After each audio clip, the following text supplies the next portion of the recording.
unabashed, the most unpredictable, becomes a headline, the most volatile, outrageous behavior, unsubstantiated narratives, a battle of personalities.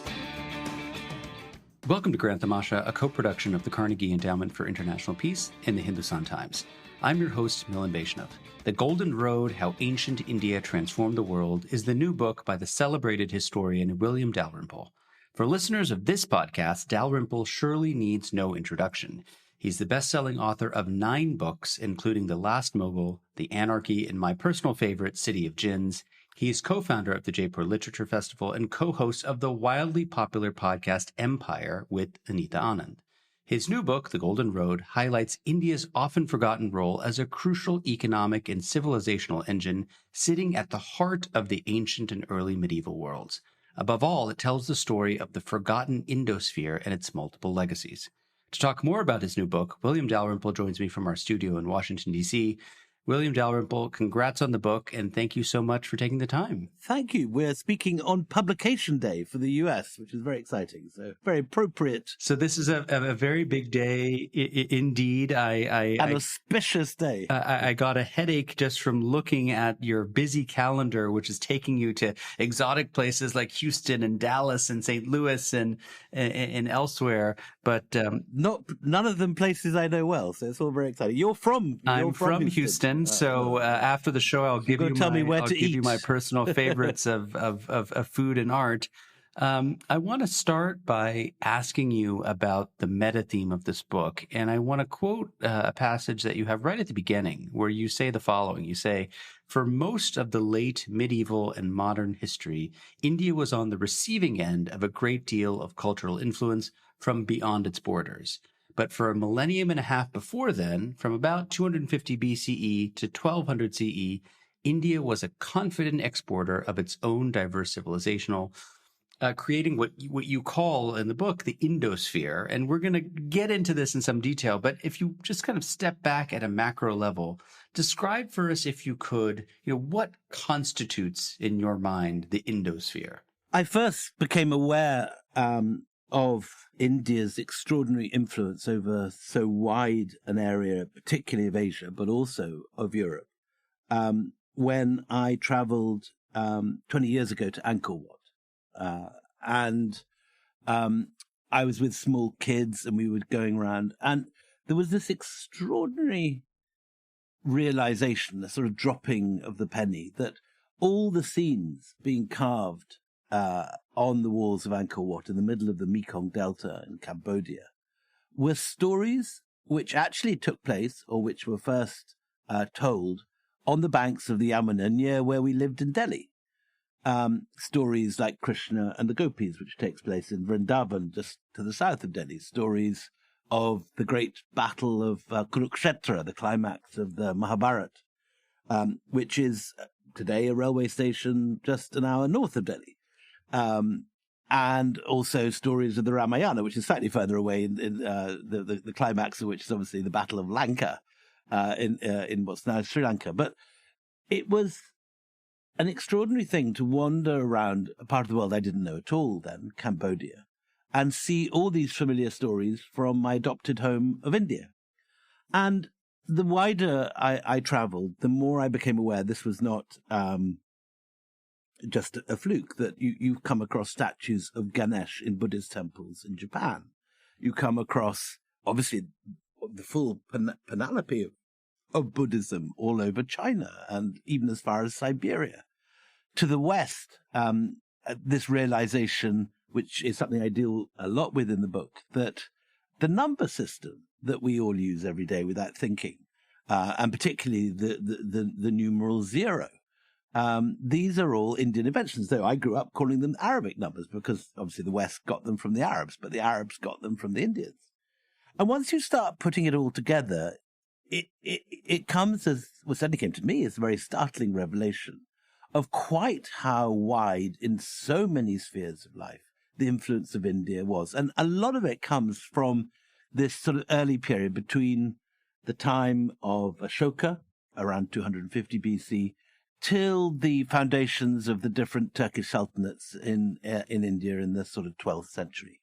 And between those two dates, you've got about 1,400 years when India is exporting not just religions like Hinduism and Buddhism, not just intellectual ideas like mathematics, zero, and place value in numerals, but a whole range of art, architecture, mythology, theology, stories of a million different Sanskrit classics, and these spread out over a wide area. So much so that you find Sanskrit being used as the language of diplomacy, of courtly language, and of poetry, all the way from Kandahar in Afghanistan to Bali or the shores of Japan. And this is something which I think Indians are sometimes vaguely aware of, but I think the rest of the human race is not. And even Indians are a bit confused. I mean, I've often encountered, I've been many times subsequently to Cambodia and Angkor Wat, and there's always the confused Daisy wondering what all these Indian stories are doing in the middle of Cambodia. Yeah, exactly. What are these guys doing and so here? in the course of lockdown, when we were all locked into our homes, and in my case, my library in Delhi, I began to read very, very widely and to try and put all these things, which are often siloed in different containers. So there's a huge amount written about Buddhism, but that tends to be restricted to Buddhist studies and doesn't connect with the world of Sanskrit and the Sanskrit studies, which is a different shelf of the library, a different university department, and a different room, often in museums. And these, again, are quite different from those that deal with maths. And in the end, I've divided this book into three areas. The first is the story of Buddhism and how that spread over a vast area, from Afghanistan through Uzbekistan, right through Mongolia, Siberia, the Philippines, changing Asia forever. The second portion of the book is about Hinduism and Sanskrit and that whole bag of culture and civilization, which totally transformed Southeast Asia between the 5th and the 12th centuries. And then the third section is the story of how Indian numbers and mathematics moved westwards through the Arab world, where they were adopted in the 8th century, to Europe, where they came as late as the 12th century.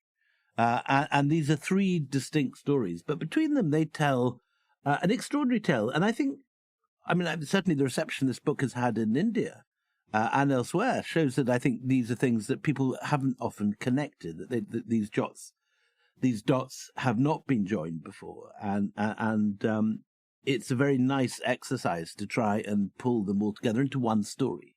So, you alluded to something a second ago that I want to follow up on, which is this question of, why we don't know more about this story, right? Early on in the book, you say, look, if India's transformative effect on religions and civilizations around it was so central to world history, why is this kind of extraordinary diffusion of its influence not better known? And now you've done this exhaustive amount of research on the Indosphere. What is your best answer to this question of why it is not better and more widely known? Well, it's a very curious thing that it's not known even now. I mean, in a sense, you can understand how historically, particularly when India was under British colonialism, that the British, in a sense, had a inherent interest in not trumpeting Indian achievement. You can't be a civilizing mission bringing civilization to a country that's already been civilized for 5,000 years. So you have instead figures like Macaulay, who famously, in his Minute of Education, says a single shelf of a good English library is worth more than the entire native literature of India and Arabia. So attitudes like that did down Indian literature. And it's at this period that the Indian number system, which to this day is known as the Hindi numbers in the Arab world, and when they were introduced to Europe was known as the modus Indorum, the Indian method, they suddenly become Arabic numbers. And India's sort of influence is diminished appropriately.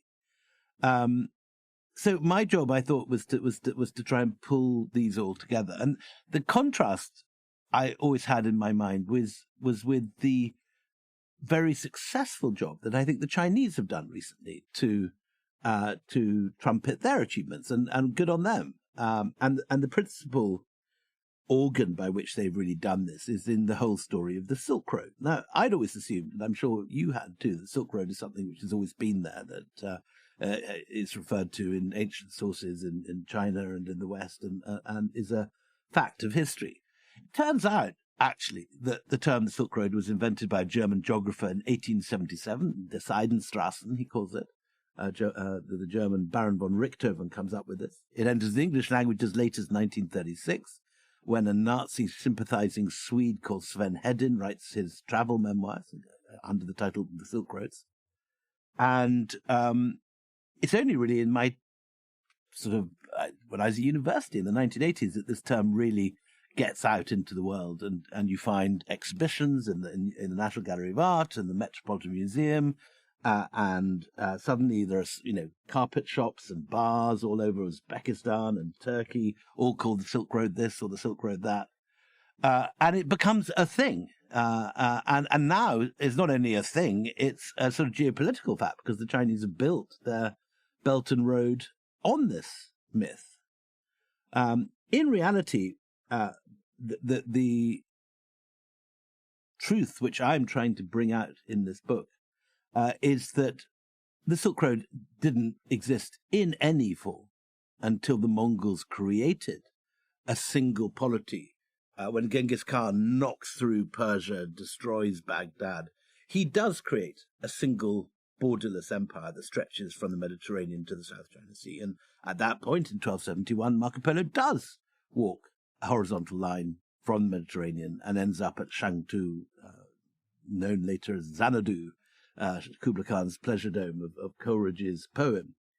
But in the classical period, it was impossible to cross Asia from China to Rome, simply because the Persian and the Roman empires were millennial rivals who, for 800 years, had a very hostile border that was almost always at war, leading to numerous battle campaigns in both directions, with Romans invading Persia and Persians invading Rome, then Byzantium. And it's very clear, if you look at the classical sources from the earlier period, from the time of Rome onwards, that the biggest trading partner of the Roman Empire is absolutely not China. In fact, there's no evidence that China and Rome had the slightest awareness of each other's existence. We don't have a single name of anyone who traveled from China to Rome, or anyone from Rome who went to China. There's a complete absence of evidence for any direct contact. But we have a huge body of evidence which has been sort of not suppressed, but certainly forgotten, and people have not sort of taken it certainly into their mindset, that there was annual trading fleets directly traveling from the Red Sea coast of Egypt, which from the time of the death of Cleopatra, when Octavius Augustus absorbs Egypt into the Roman Empire on the death of Cleopatra, from that point, Rome has a border with India, and you can travel from the Red Sea down through past Yemen, past Socotra, and get to the mouth of the Indus in as little as 2 months, maybe quicker with the winds in the right direction. And you can reach Gujarat, and you can reach particularly the great entrepot of Kerala, Muziris, which was a major centre of east-west trade. And if you start looking at the classical sources, it's all there. Pliny not only says that there are direct fleets travelling backwards and forwards, but that he's worried that, he says, India is the drain of all the precious metals in the world. He's very clear. It's a sort of Trumpian analysis of India as this sort of dodgy place that has a trade surplus with the West, as it does today, and as is the case recently, the Romans imposed 30% tariffs. Wow. Literally, it is literally the case. It's the same figure, and we have the details of that from a document called the Masiris Papyrus, where you've got one invoice of a shipping container, which has a sort of freak survival in the desert from Egypt. And we have all the details of the goods being exported from Masiris, from Kerala, which are mainly ivory and nard, which is a highly priced Himalayan product musk used in perfumery. Ambergris, which is sort of whale vomit, which is also used in perfumery and is sort of extremely expensive. Cotton, silks, and particularly pepper. And these products are sailing from Masiris in this single container. And the big surprise of this invoice is the amount the Romans were paying for it. Your Indian ancestors were ripping off my Western ancestors something rotten. Pliny is outraged by this. He says these are not things we need. They're not necessities. They are exotic luxuries that only degenerate women in Rome would want to wear. And he goes on a great rant about silk, which he sort of regards as almost sort of porno wear. He says it's semi-transparent and women appear almost naked in public when they wear it. And he's also very put out by pepper, which he thinks is disgusting. He can't understand why people pay to put this pungency on their food. And he's a sort of conservative naval commander, harumphing about what he sees this newfangled fad for Indian things. But it was a big deal. And we know people like, for example, Lolina Polina, who's a mistress of Nero, who wanders into parties in Rome covered with hair, light with Indian diamonds, with Indian garnets over her breasts, with pearls on her shoes. And she carries the receipts to parties to show people how much it costs in first century Rome. A very nice sort of Punjabi touch. So, when you go back to the kind of framing of the book where you have these three pillars, right? The kind of spread of Buddhism, the spread of Hinduism and Sanskrit, and then, of course, the expansion of kind of mathematical, scientific concepts that originated in India. Let me ask you about the first, because what I found so interesting in your book is that you say, look, for the first 200 years or so, from about the 5th to the 3rd century BC, Buddhism is completely invisible in the archaeological record. But then things begin to change, first gradually and then quite suddenly.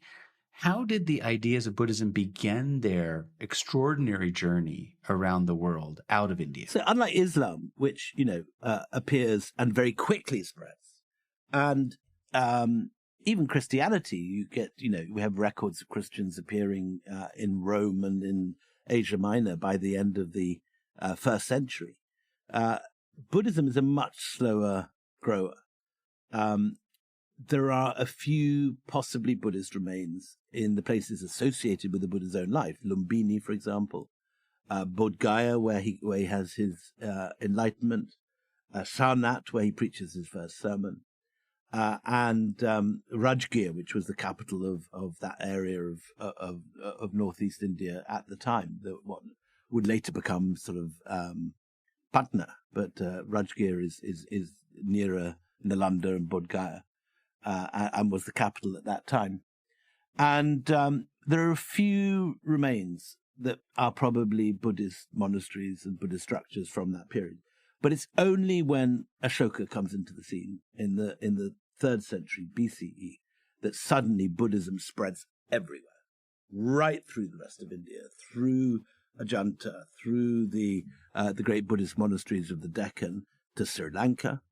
And then we have these inscriptions left by Ashoka on his pillars and rock edicts that he sends what he calls Dharma ministers, which is what we would call missionaries, as far as Cyrene. Now, Cyrene is Libya. It's a long way from India. It's a long way even from Egypt. Even if you're landing a missionary expedition at the Red Sea coast, it's still a long way to get to Cyrene from there. And so we have this active promulgation by the Mauryan state. Ashoka was the emperor of the Mauryan Empire, of this Buddhist faith. And the result in 500 years is this extraordinary spread. It's the greatest achievement of Indian soft power ever. Buddhism spreads through what's now Pakistan and Afghanistan to Uzbekistan. It travels through Tibet, through China to Mongolia and Siberia. It goes through Southeast Asia, Laos, Cambodia, Thailand, Burma, and gets as far as the Philippines. And it does this, I'd say, within about 500 years. You have this sudden eruption. And it's not just religious ideas. It's not just that the idea of the Buddha's Dharma is passing. With it comes a whole bag of Indian philosophical and geographical and temporal perception. So how do you measure time? How do you measure geography? What are the different continents? These are all ideas from India which travel with Buddhism into China, into Central Asia, into Southeast Asia, and are still there in most cases. Southeast Asia, you go there today, it is still profoundly altered by the Buddha's ideas. And I think because there are so few Buddhists in India today, and because it's sort of regarded almost as a foreign faith, because it's now the weight of it is in Southeast Asia or China, Indians don't claim it for themselves the way that they have a right to do. And it's not seen as a great achievement of Indian civilization. And then you've got the whole second bag of Indian influence. The first, it's very important to realize, travels with merchants. Indian merchants are leaving India from a very early period. And we have modest Indian trading ports and evidence of Indian traders moving from 2 or 3 millennium BC. There are early Indian traders with Indus Valley getting to Iraq. There's Indian pepper up Ramesses II's nose and his mummification. There is edicts about Indians having a brawl in Assyria. But it really gets going in the Buddhist period after Ashoka. And you get the strong impression that the Buddhist monasteries are major organs facilitating this expansion. So not only do they provide sort of caravanserai accommodation for traveling merchants and monks, they also lend money. We have inscriptions where there's one guy who says his father was a rice farmer, but he became a Mahanavika, in other words, a great sailor. And he borrows money from the monks and sails off to Southeast Asia, to what's now Malaysia. And his inscription says, I came back and gave the money back with interest. And these monasteries are often on sites of mineral resources. So the great monastery of Mezainak in Afghanistan is on top of the biggest copper deposit in Central Asia, which is why there's now a Chinese mining company destroying the remains of Mezainak as we speak. But there's similar iron ore deposits in Malaysia that have very early Buddhist stupas around them. So these guys were quite, although we have an idea of the Buddhists as very otherworldly, and in Hollywood they're a sort of touchstone for the mystical and sort of almost supernatural. These guys are hard-headed businessmen. And I mean, this was what was so fascinating to me, is that, you write that Buddhism resonated with the merchant classes of early India to such an extent that it really came to thrive within their kind of urban milieu, right? So there was something about Buddhism that really gelled with the merchant and trading classes. Very much so. And what you find is that Hinduism gels particularly with the warrior classes. So Hinduism is often something associated with the rulers, while the merchants are embracing Buddhism. Obviously, in the long run, Buddhism triumphs in Southeast Asia and Hinduism triumphs in India. But for a long time, they're coexisting and competing with each other. And both of them have a role to play in the diffusion of Indian ideas. And Hinduism's moment comes slightly later. If the Buddhist expansion in the Buddhist monasteries, if all this is taking place from 250 BC onwards, the great age of Buddhist expansion sort of comes to a close with the fall of Rome. And suddenly India has to wake up because no more gold is arriving with Roman trading fleets who are stopping in Kerala and Gujarat and buying ivory and spices and pepper and silks and cotton. Suddenly, everyone has to work twice as hard because the Roman gold is not happening. So what you see with the fall of Rome is that the Indian trading guilds, particularly this extraordinary group called the 500, who are like the Iron Bank in Game of Thrones, or even a bit like the East India Company, though I don't say that out loud in India, with their own soldiers and their own, even a corps of assassins, which is incredibly cool. They anyone they think has taken out a merchant, they send someone after them. So these guys, the 500, pivot eastwards, and you find them setting up trading settlements all over Malaysia, the Malacca Straits, the Mekong Delta, Sumatra, Borneo, the whole region. From the 5th and 6th century onwards, becomes a major center of Hindu influence. So as a second wave, you get suddenly Sanskrit names appearing, chieftains or local kings who have previously been called a name like Kodunga, suddenly rename themselves Mullavarman or Suryavarman.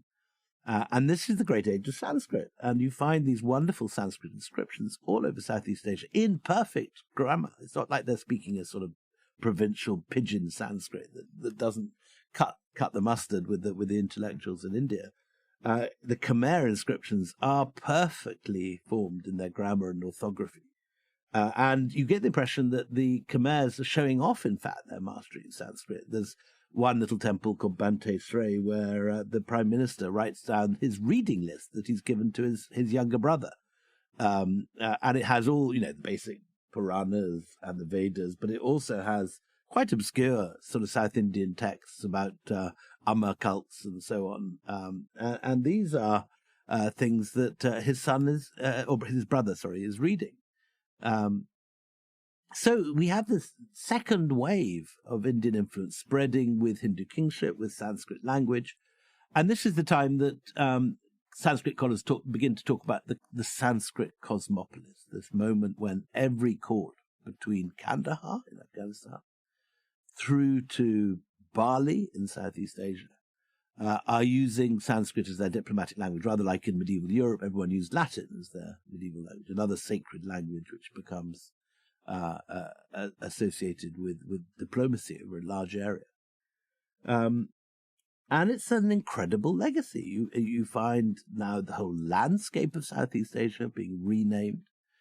You find a new Ayodhya associated with, of course, in India with Lord Ram and his capital, Ayodhya. You get a new Ayodhya popping up outside Bangkok. You get a new Kurukshetra, named after the battle, in Laos. Even the central river of Southeast Asia, the Mekong, is, according to some etymologies, just the Khmer pronunciation of Ma Ganga. Ma Ganga Mekong.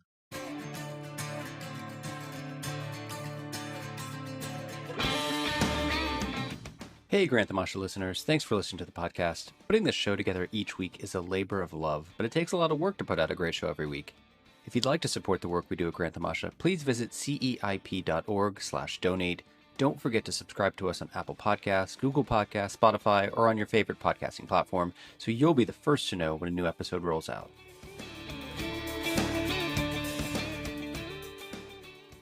I mean, one of the things that you point out is that, Brahmins brought with them these crucial gifts that were in some ways irresistible across Asia, particularly in Southeast Asia. You had Sanskrit, you had the art of writing, and you had the stories of these great Indian epics, right? And what was remarkable in reading the book is just the power of the diffusion and the extent of the diffusion, right? To places that, today would seem so far flung, but in fact, all three of these things had enormous ability to kind of penetrate deeply into the grassroots of society. The script is a particularly important part of the story. So in North India, you have Sanskrit is written like with Hindi with, a straight line at the top and the letters come off it like a washing line.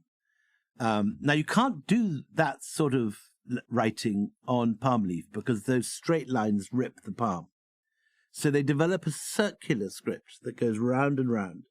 And that form of Southern Brahmi, Pallava Grantha, is not only the basis for modern Tamil and Malayalam in India, but the basis for every pre-Islamic script in Southeast Asia. Mon, Khmer, Pew, all of them are derived, which is why if you are a Tamil or a Malayalam reader, you can begin to understand elements of Thai or Mon or Khmer, because the script, the lettering is related; they're not the same. This is obviously a major unifying factor. People are writing in an Indic script, and all are speaking in the courtly circles. All are speaking Sanskrit as a universal lingua franca that extends all the way from Afghanistan to the far distant parts of Indonesia. And it seems to be extraordinary that people have forgotten this, because this is such a vast and important thing. Also, just to put it down there, Angkor Wat is not just the biggest Hindu temple in the world. The Khmer Empire is the biggest Hindu empire. Don't tell Mr. Modi, but it's not the Guptas. The Khmer Empire occupies the whole of what's now Southeast Asia at one point. Not just Cambodia, but a lot of Thailand, a lot of Laos, a lot of Vietnam. And Angkor itself, Greater Angkor, has about 1.2 million people at a time when London has about 20,000. It's 3 harvests a year. It's incredibly rich, incredibly sophisticated. And I think one of the reasons this is not better known is that Indian historians of the 1930s slightly overplayed their hands. You had these nationalist historians like R.C. Majumdar who would talk about what was going on in Southeast Asia as Hindu colonies. Now, we know that to be wrong now. There were no political colonies. You never had boatloads of Indian warriors jumping off their boats and taking control of Cambodia or Thailand. You did have brief raids by the Cholas into Indonesia at one point in 1016 and 1025, but there was never a permanent conquest, and no part of Indonesia was ever ruled directly from India. But what you do have is a much more remarkable thing, which is soft power. You have, in a sense, history is full of empires of the sword, empires of the jackboot, who armies march in, impose their ideas on other people. What is much rarer is a diffusion of literature, the arts, dance, music, architecture, sculpture, which takes place solely by virtue of its sophistication, that the people around you want to be part of this. It's so attractive, it's so sophisticated, that they want to be part of it too. So they're no longer Kadunga, they're Mullavarman.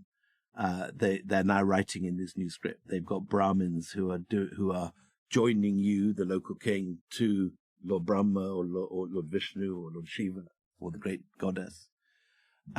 They're reading you the Mahabharata. And we have these great libraries associated with the temples in Southeast Asia, where we know that there were readings out loud of both the Ramayana and the Mahabharata from the 6th, 7th century. But again, it's quite important. It's Indian seeds being planted in Southeast Asian soil, but often the flowers that grow there are subtly different from what's going on in India. For example, there are women Brahmins in Southeast Asia officiating in temples. Everyone eats pork. Everyone drinks beer. It's quite a nice version of Hinduism, Yeah, right? it's pretty good. Sign me up. I think there's a lot to learn from Southeast Asian Hinduism. But you also get these weird institutions like the God King. For example, we know that Jayavarman II, the founder of the Angkor dynasty, had himself presented in sculpture holding the conch and the discus of Vishnu. Now, that seems to be saying, I am Lord Vishnu. I am the same as him. I am a version of him. I channel his authority. Now, what you get in Tamil sculpture is, for example, Rajaraja Chola with Lord Shiva. Right. Standing beside him, and Lord Shiva's got his hand on him in blessing. But you don't have Rajaraja Chola as Lord right. Shiva. That would, I think, be considered highly blasphemous. Also, you get other weird things, like in the middle of Angkor, you've got the central tower contains the ashes of Suryavarman II, who built it. Now, you never have ashes in the middle of a Hindu temple. You have the ghats outside where the ashes are put into the water. And if you have a cenotaph somewhere in the desert, like in Rajasthan, It's outside the town. It's down by the Ghats or next to a lake or outside the city. You never have cremations within a sacred space, but in the Southeast Asian temples you do. Also, you have no caste in Southeast Asia. You have Hinduism without caste. Again, it's an intriguingly different. But it's remarkable as you're talking. I mean, I'm just imagining. You're recording this from our Carnegie studio in DuPont Circle. If you were to cross the circle and move west, you would come upon the two embassies: the Embassy of Indonesia and the Embassy of India. Outside of the Embassy of India, you'll have a statue of Mahatma Gandhi. Outside of the Embassy of Indonesia, you have a giant statue of Saraswati, the goddess, directly opposite one another, right? It's kind of staring us. And what's the name of the airline of Indonesia? Garuda. Right, exactly. I want to ask you about this year that you mark out as being a particular inflection point, which was the year 664. And you say that this was the moment that the Indosphere kind of reached its zenith or its apex of its influence. And it's also the year when kind of everything began to change. Why was this year, 664 CE, such a monumental year? So at one point, I thought I might try and build the whole book around this one year. And there was an earlier version of the book where I tried to do that. It is an extraordinary moment. So in South India, it's the year that the Pallavas, who are these Hindu kings based in Kanchipuram, and who create some of the first great Hindu sculpture in the south, most notably in Mahabalipuram, Arjuna's penance, and so on. These guys. And you say, by the way, that these are some of the most extraordinary creations in all of Indian art. Yeah, I'd certainly stand by that. Anyone that's been to see Arjuna's penance in Mamallapuram is dazzled by it. It's a whole hillside carved away. It's a sort of Indian Mount Rushmore, if you like, except prettier. And the Pallavas in 664 are about to invade Sri Lanka and expand their influence out. In China, the Empress Wu Zetian, who is the only woman emperor in Chinese history, turns China into a Buddhist kingdom. Buddhism, and she is a fascinating character from your book. Kick-ass. She is fantastic.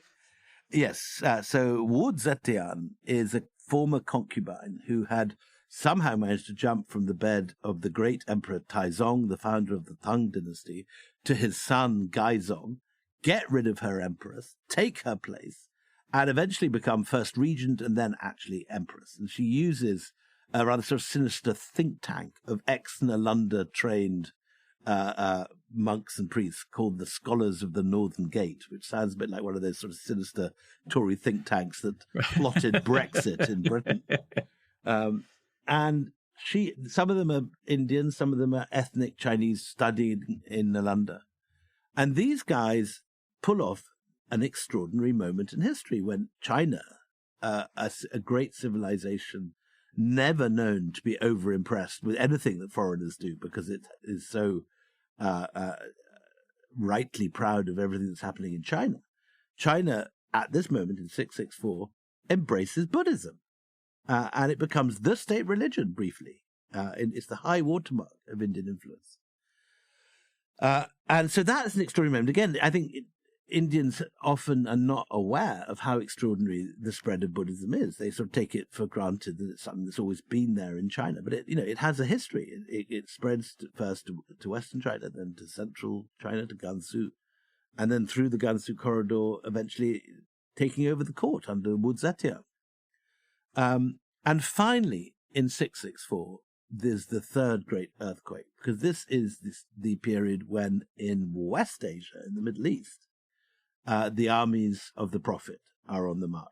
And in 2 generations, the armies of Islam expand as far as the Pyrenees in Europe, crossing from Islamic Spain into France. And in the East, they get as far as the Indus. Now, in the course of all this, they also take over the Buddhist monastery of Balkh, in what's now northern Afghanistan. And this, like Nalanda, is one of the great universities of the Buddhist world. It has an extraordinary library. The great Chinese traveler monk Xuanzang talks very warmly about what's going on at the monastery of Naubaha. Now, what's interesting is that the monks, or the abbot in charge of Naubaha, who is from a family called the Pramukhs, now that's just Sanskrit for boss, the Pramukhs convert to Islam, Arabicize their name, Pramukh becomes Barmak, and these guys end up as the viziers of Baghdad. And it's these extraordinary Sanskrit-educated former monks, now converted to Islam, now viziers of Baghdad, then the largest city in the world. It's these guys who call to India for a copy of the great mathematical texts of Aryabhatta and Brahmagupta, the Pythagoras and Archimedes, if you like, of ancient India. Names that should be as famous as Pythagoras and Archimedes, because, for example, Aryabhatta, in about 300 AD, comes up with the exact circumference of the Earth, comes up with a version of pi, and comes up with the exact distance of the Earth to the Moon, and 1,000 years before Galileo is telling us about how we are a heliocentric world and we are revolving around the sun. Now, Aryabhatta does all that. He then passes the flame to his pupil Brahmagupta, who's sitting on a mountain in Mount Abu in Rajasthan. And Brahmagupta defines zero, comes up with a whole load of really sophisticated mathematics, which turns zero from just a placeholder or an abstraction, an absence, into a number with properties. And this then allows place value, tens, hundreds, thousands, tens of thousands. It allows you to do algebra. It allows you to do a whole range of fancy mathematical tricks. And so these joint works, first Aryabhatta, then his pupil Brahmagupta, the Brahma kids call for their texts to be brought from Sindh in India to Baghdad. They are translated by an extraordinary guy called Al-Khwarizmi, who is originally an ethnic Persian from near the Aral Sea, from Khwarazm, which is modern Khiva in Uzbekistan. And Al-Khwarizmi produces this beautiful translation of the two texts, which he it's not a translation, it's really a reworking, and he adds some Euclid and adds some other Greek ideas, and produces a book with a long title, The Book of Completion and Balancing by Hindu Calculation. Now that's a mouthful in English. A page turner. A page turner. Well, just wait for it. So it actually is, because although it's a mouthful, it's known by a nickname, which is Al-Jabr. And algebra is the basis, of course, of our word algebra. And equally, Al-Khwarizmi is the origin of our word algorithm. So algorithms and algebra are part of this package of Indian ideas which are passing westwards. And the next thing that happens is that it spreads right through. Al-Khwarizmi's algebra spreads right through the Islamic world and becomes a basic educational text that every well-educated teenager learns on as part of his education. And so while in Northern Europe, the Brits and the French and the Italians are still fiddling around with Roman numbers, MCV XV1 divided by CCM VXI, try doing that at home. The Indian number system has passed into the Arab world through the works of Al-Khwarizmi and reached Islamic Spain and reached beyond Islamic Spain to Barcelona, where Christian monks are using it by the 10th century. Now, it's only in the 12th century that it finally takes root in Northern Europe. And what happens is that the state of Pisa, which is an independent trading city where the Leaning Tower is, in northern Tuscany, founds a trading colony and a warehouse in Algeria. And a man is sent to run it, and he brings this kid. And the kid goes to the local school, he learns Arabic. And when that kid returns to Pisa and finds that all his friends are still trying to do long multiplication with MCV XV1, he writes a helpful book called the Liber Abaci, explaining what he calls the modus Indorum, the Indian number system, to Europeans. And that kid is Fibonacci. So Fibonacci is the guy who transfers the learning of Al-Khwarizmi, and before it, Brahmagupta and Aryabhata, to Europe. But it doesn't end there. There's two more stages which are fun. So the works of Fibonacci then inspire the painter Piero della Francesca, one of the great painters of the Renaissance, who writes 3 mathematical treatises. He's particularly concerned with perspective and the mathematics of perspective, which lies behind the great advances of Renaissance painting. And his book, after his death, is taken by his friend Fra Luca Pacioli, who's a friar, to Milan, where he shares it with his flatmate, who is painting a picture of the Last Supper in Milan, and that man is Leonardo da Vinci. So you get this very neat movement from Leonardo to Fibonacci, Fibonacci to Al-Khwarizmi, Al-Khwarizmi to Brahmagupta, Brahmagupta to Aryabhata.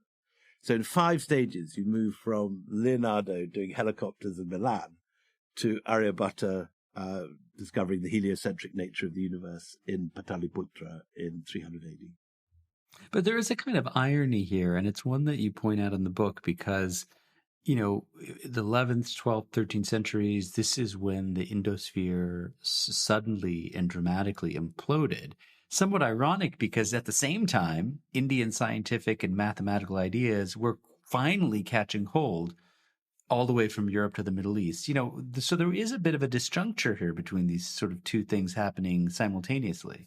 Yes, I mean the Indosphere doesn't completely die. I mean you still get, for example, Indian export textiles passing in the 13th, 14th, and 15th century all the way to Southeast Asia and inspiring a lot of the batik and the other art in textiles there.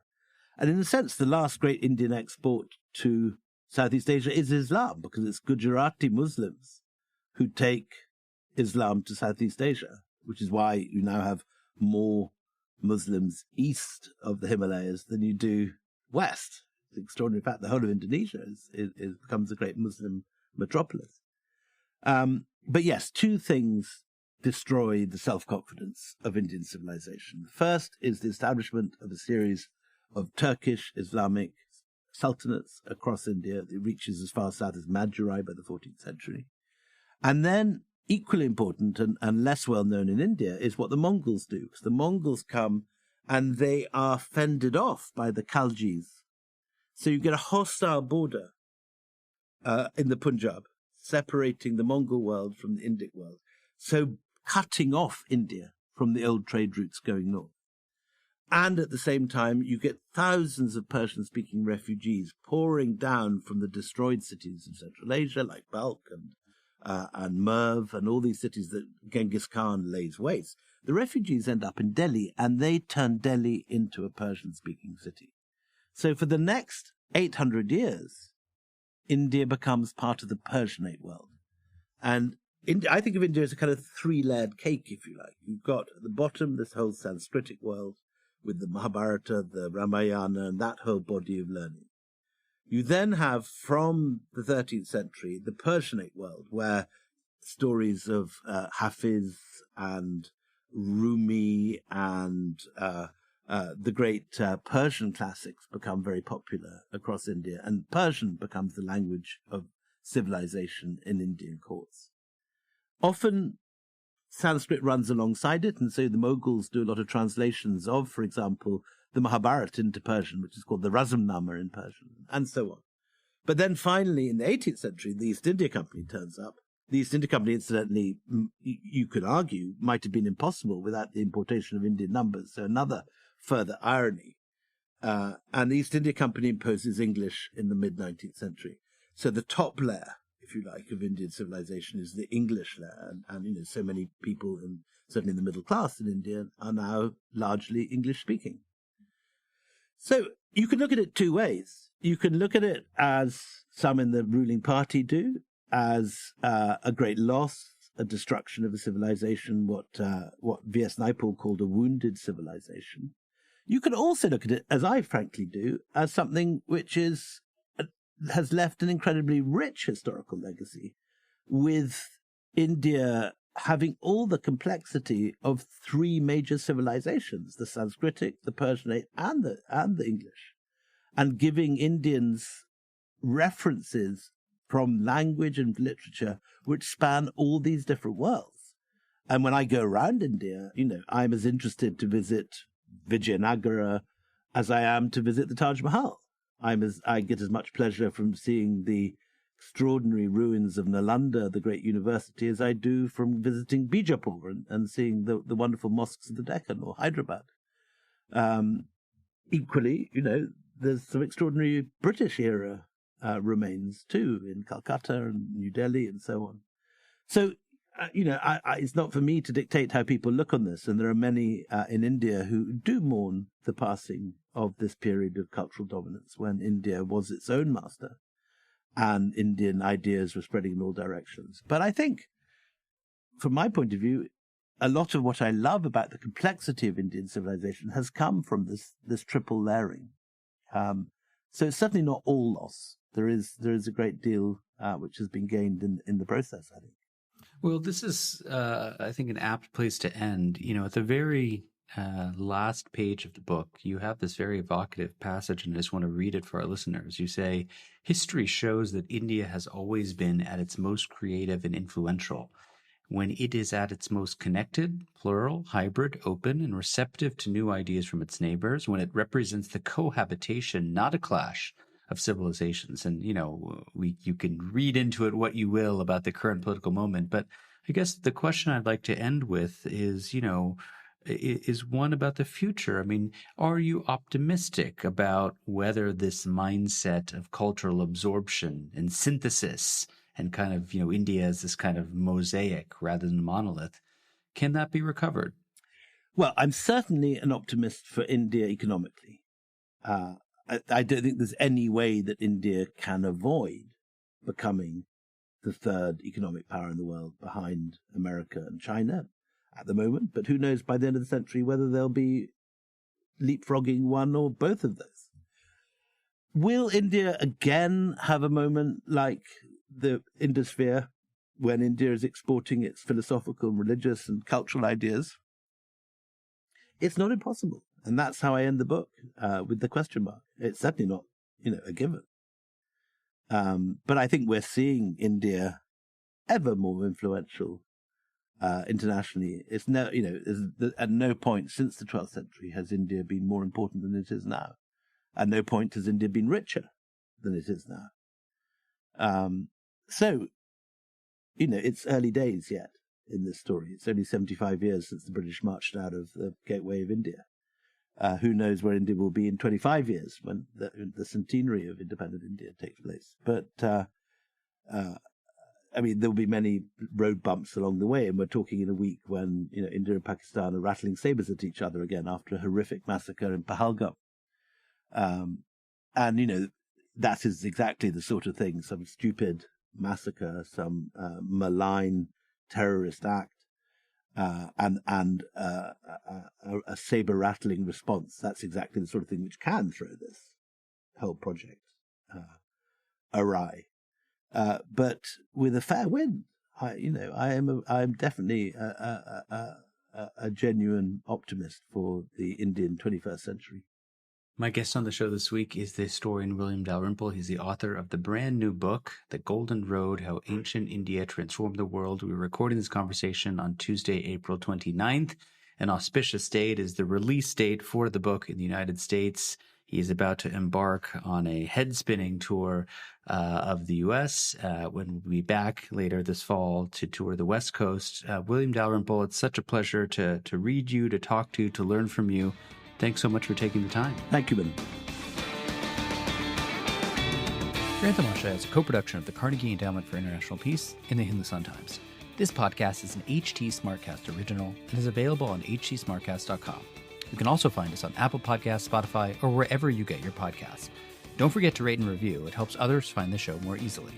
For more information about the show, to support the work we do on Grand Tamasha, and to find the writing we mentioned on this week's episode, visit our website, grandtamasha.com. Tim Martin is our audio engineer. Mira Verghese is our executive producer. Additional assistance is provided by Annabelle Richter.